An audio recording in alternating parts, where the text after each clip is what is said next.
Hello बच्चों, आज के क्लास में हम सीबीएसई क्लास 10th का इलेक्ट्रिसिटी चैप्टर के लेक्चर 4 में हम आज रेजिस्टेंस के बारे में पढ़ने वाले हैं। तो रेजिस्टेंस क्या होता है? देखो, ये जो कंडक्टर है, कंडक्टर के पास दो प्रॉपर्टी होता है। पहला प्रॉपर्टी क्या कि इलेक्ट्रिक करंट के फ्लो को होने देना, और जो दूसरा प्रॉपर्टी क्या है कि इलेक्ट्रिक करंट के फ्लो को अपोज करना। ठीक है, और ये जो दूसरी प्रॉपर्टी है कंडक्टर का कि इलेक्ट्रिक करंट के फ्लो को अपोज करना, ये प्रॉपर्टी को हम रेजिस्टेंस कहते हैं। Property of a conductor to oppose the flow of electric current. ठीक है, अच्छा, अब देखते हैं कि ये जो रेजिस्टेंस है किस फैक्टर पे डिपेंड करता है।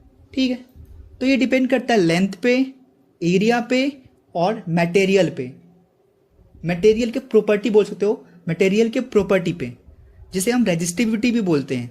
ठीक है, अच्छा, जैसे देखो मटेरियल तो बहुत होते हैं, जैसे कि वुड, आयरन, कॉपर, गोल्ड। ठीक है, जैसे कि अब वुड का बात करते हैं। अब जो वुड है, वुड के पास ऐसा प्रॉपर्टी है कि वो करंट को फ्लो नहीं होने देगा, होने ही नहीं देगा। ठीक है, क्योंकि वहाँ पे जो रेजिस्टिविटी है, उस वुड का जो रेजिस्टिविटी है वो ज़्यादा है। ठीक है, वैसे ही अब आयरन का बात करते तो आयरन के पास वुड के कंपैरिजन में रेजिस्टिविटी क्या है, आयरन का कम है। ठीक है, उसके पास ऐसी प्रॉपर्टी है कि करंट को फ्लो होने देगा। ठीक है, तो इसलिए मतलब उसके पास क्या है, रेजिस्टिविटी कम है, तो वो फ्लो वहाँ पे करंट का हो सकता है। ठीक है, अच्छा, और ये टेम्परेचर पे भी डिपेंड करता है। जो रेजिस्टेंस है वो टेम्परेचर पे भी डिपेंड करता है। अब देखते हैं कि ये जो फैक्टर है रेजिस्टेंस, इस फैक्टर पे कैसे डिपेंड करता है। ठीक है, अच्छा, तो रेजिस्टेंस लेंथ के डायरेक्टली प्रोपोर्शनल है। मतलब कि अगर लेंथ बढ़ा, अगर कंडक्टर का लेंथ बढ़ा तो रेजिस्टेंस भी बढ़ेगा।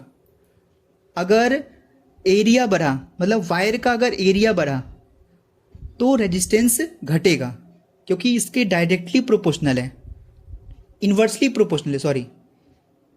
ठीक है, और अगर रेजिस्टिविटी बढ़ा, किसी भी मटेरियल का रेजिस्टिविटी अगर बढ़ा तो रेजिस्टेंस भी बढ़ेगा, क्योंकि ये डायरेक्टली प्रोपोर्शनल है।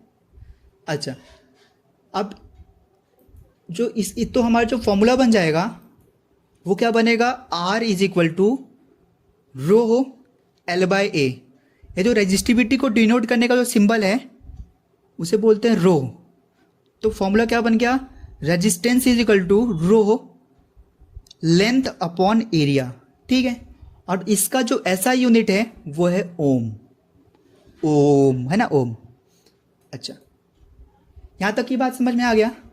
अब देखो, अब ये जो रेजिस्टेंस है, अब इसका एप्लीकेशन कहाँ पे, तो इसका एप्लीकेशन बल्ब के फिलामेंट में। देखो, जैसे कि देख सकते हो कि जो बल्ब का जो फिलामेंट होता है उसके पास हाई रेजिस्टेंस होता है। मतलब कि वो जो करंट को क्या करेगा, वो बहुत ज़्यादा करेगा, बहुत ज़्यादा रोकेगा।